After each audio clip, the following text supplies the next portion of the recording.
Sud Radio, l'invité politique,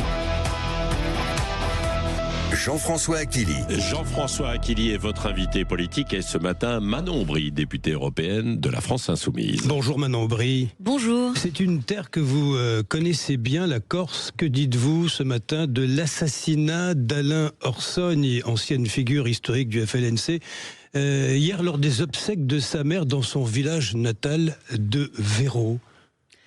Ça nous rappelle aux heures noires de la Corse, une terre que je connais bien en effet, puisque ma famille vient de Corse. Oui. Et je me souviens, quand j'étais petite, des règlements de compte au sein du FLNC.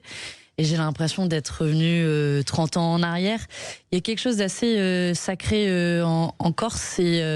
Et une pensée importante, c'est les moments de recueillement autour de décès sont des moments qui sont en général assez protégés. Et on voit qu'ils, même ceux-là, ne sont plus protégés.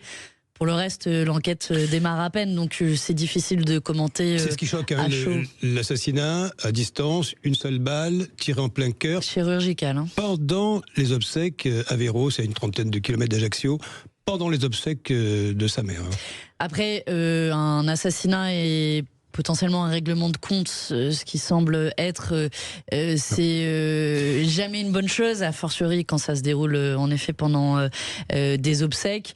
Et donc j'espère que la justice, j'ai entendu que le tout nouveau parquet qui était créé en Corse était saisi du dossier. J'espère que la justice pourra faire le plus rapidement possible son travail. La colère agricole, Manon Aubry, de 200 à 300 tracteurs dans Paris, entre les Champs-Élysées et l'Assemblée nationale. Pendant ce temps, des centaines de gendarmes qui démantèlent le barrage des, vous savez, les ultras de l'A64 de Jérôme Bail à Carbone, c'est près de Toulouse. Que dites-vous ce matin? C'est une reprise en main?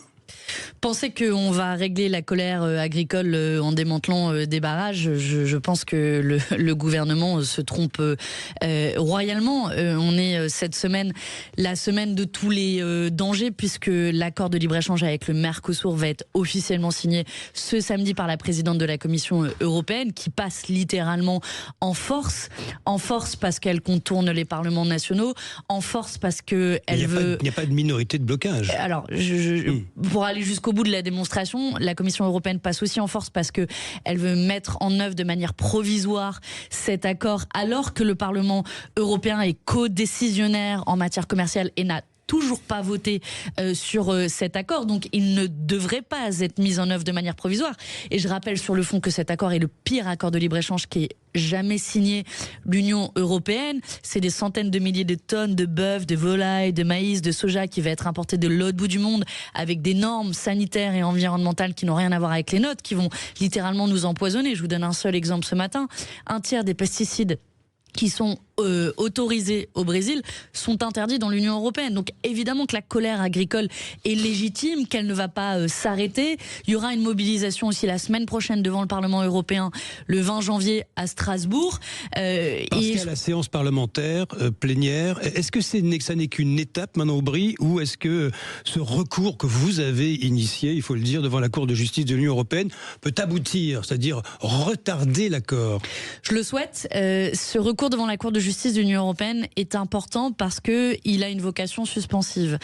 Si le Parlement européen saisit la Cour de justice de l'Union européenne et vote la résolution que je propose, alors cet accord ne pourra pas être appliqué et on attendra le vote final du Parlement européen et l'avis de la Cour de justice.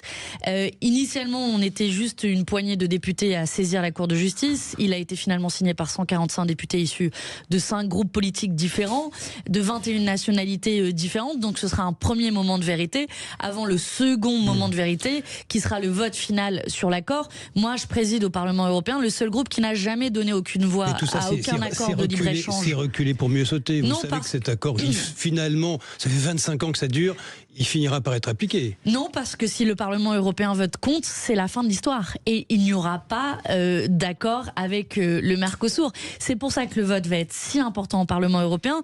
Et moi, j'en appelle à la responsabilité de l'ensemble des groupes politiques. J'entends François-Xavier Bellamy, par exemple, qui est vice-président des Républicains, mais qui est aussi vice-président du groupe de la droite au Parlement européen, faire des belles paroles devant les médias, mais en réalité, c'est son groupe qui prône cet accord de libre-échange avec le Mercosur au Parlement européen. La présidente de la Commission européenne est issue de son groupe, la présidente du Parlement européen qui fait de l'obstruction est issue de son groupe. Donc au bout d'un moment, il y a un devoir de responsabilité des groupes politiques respectifs, y compris de Jordan Bardella, de l'extrême droite. Il y a une grosse poignée de députés dans son groupe qui va voter cet accord. Voilà, il faut que chaque député fasse le travail au sein de son groupe politique pour qu'il y ait une majorité contre cet accord, parce qu'il va tuer notre agriculture. Et ça, c'est rendez-vous dans une semaine. Manon Aubry, près de 700 morts en Iran, c'est un chiffre provisoire, invérifiable pour l'instant, mais ça se rapproche.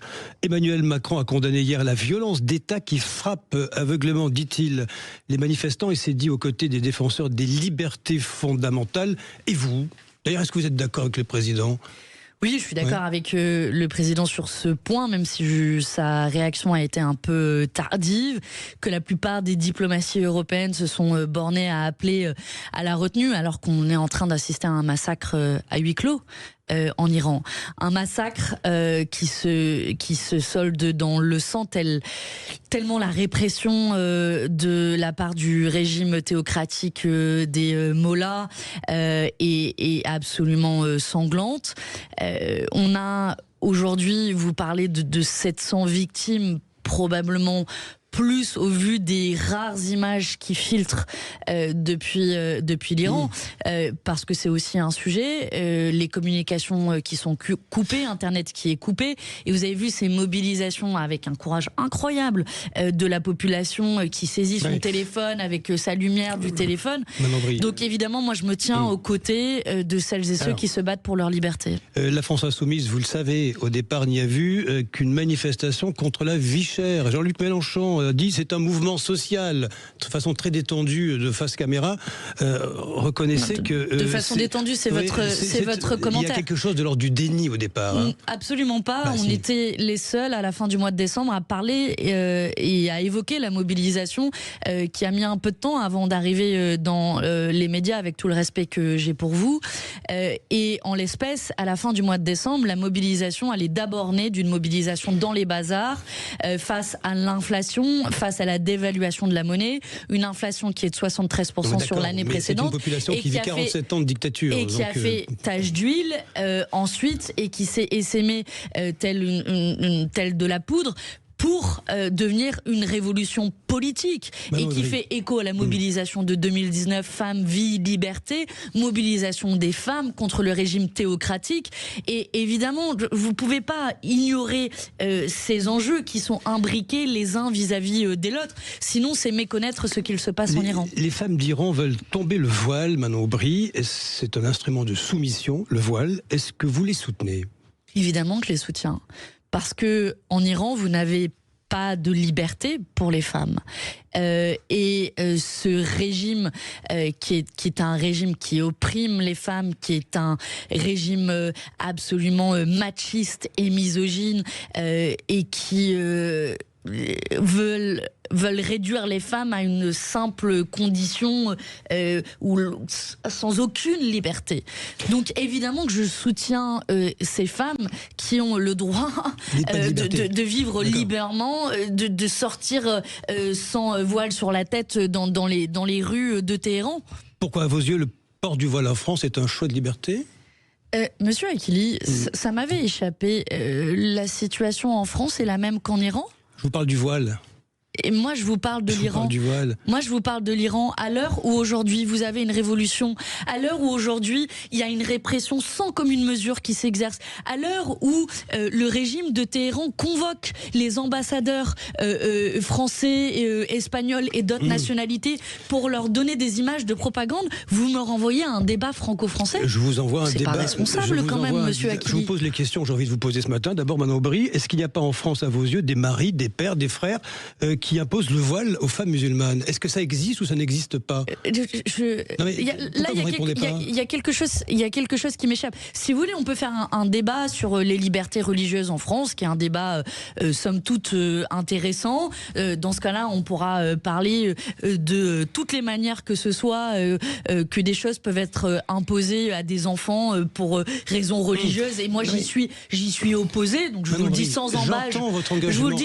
Je vous le dis sans embâche. Vous êtes exprimé sur X, j'entends votre engagement. Je suis désolé, on parle de l'Iran quand même. On parle d'un régime qui opprime tout un peuple entier et vous ramenez ce débat. Non, je ne le ramène pas, je vous pose une question. Un débat franco-français. Je vous pose une question. Pourquoi est-ce que vous refusez de voir cette injonction à porter le voile, le patriarcat que vous dénoncez partout ailleurs? Mais moi, je suis opposée à toutes sortes de dogmes religieux, de pratiques religieuses qu'on impose sans liberté à des femmes, à des enfants.